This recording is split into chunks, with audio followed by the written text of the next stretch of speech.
Olá, eu gostaria de falar com vocês sobre três princípios fundamentais em neurociências.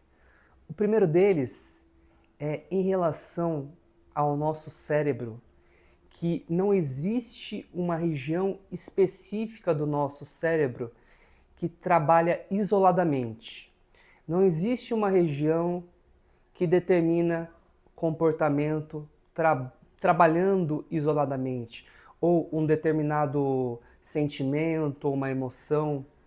Várias regiões trabalham em conjunto de maneira dinâmica e integrada. Vou dar um exemplo para vocês agora nesse exato momento. O cheiro, na verdade, as moléculas odoríferas, né, que determinam o cheiro, são captadas por receptores na nossa narina. E essa informação é enviada posteriormente ao nosso córtex olfatório. E esse córtex olfatório vai assim muitas vezes estabelecer uma região com uma ligação com outra região que pode ser, por exemplo, o hipocampo, a região das memórias de longo prazo, né? Para determinar se esse odor nos faz remeter a uma vivência num determinado momento da vida, né? E se essa memória está ainda latente, ela vai estabelecer assim uma certa conjuntura de pensar ou não pensar nesse exato momento. Aí nós vamos ativar uma outra área do cérebro, que é a área da tomada de decisão. Se essa memória nos fez pensar de acordo com esse odor a um determinado momento da vida, nós podemos dar seguimento a esse pensamento ou não, ativando essa área do cérebro, a área do córtex pré-frontal, mais especificamente dorsolateral, se nós vamos dar seguimento ou não a esse pensamento, a essa memória, né? E essa elaboração de memória, muitas vezes, representa uma espécie de arquivo mental visual, né? Que isso é feito pela nossa mente, que já ativa outra área, a área visual do cérebro, né? A área occipital do cérebro. Tá vendo como isso é bem complexo, né? Várias áreas agindo ao mesmo tempo. Não é só simplesmente a gente ter a percepção do cheiro. São várias áreas integradas.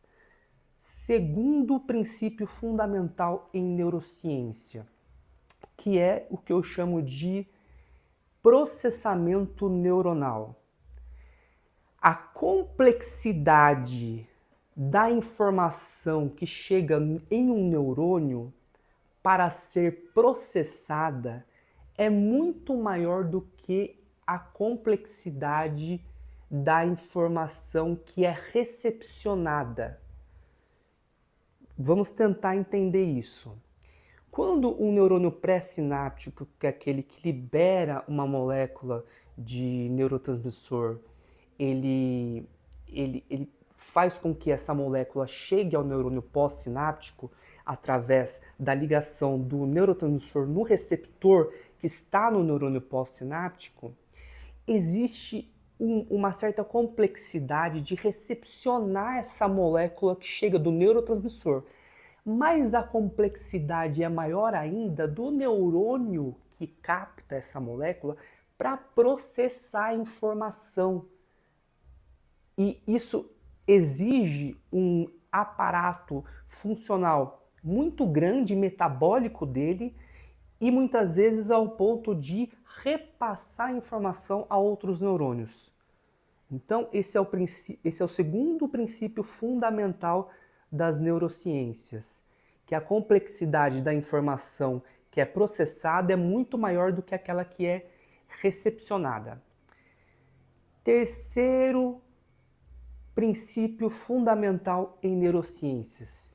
Existem mais de 1000 tipos de neurônios.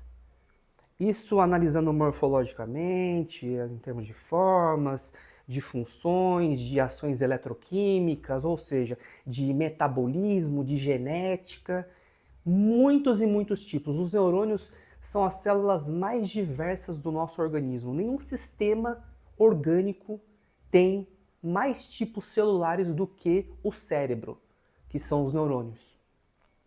E aí, o que a gente tem que pensar? Que não devemos dar importância nessa quantidade absurda de neurônios. Poderia ser 5.000 tipos, 500.000 tipos. O que importa para exercer um comportamento, uma função específica, estabelecer uma organização funcional é como eles se agrupam, como eles se organizam para que haja um funcionamento adequado. E essa organização vai estabelecer um circuito neuronal, que nada mais é do que um agrupamento específico, e isso daí vai desencadear um processo que é o processo que eu digo aqui, lembrando um dos maiores neurocientistas da atualidade, Antônio Damasio, que é justamente tudo isso para preservar a vida e também para nos dar a vida. É esse o entendimento que eu queria passar para vocês.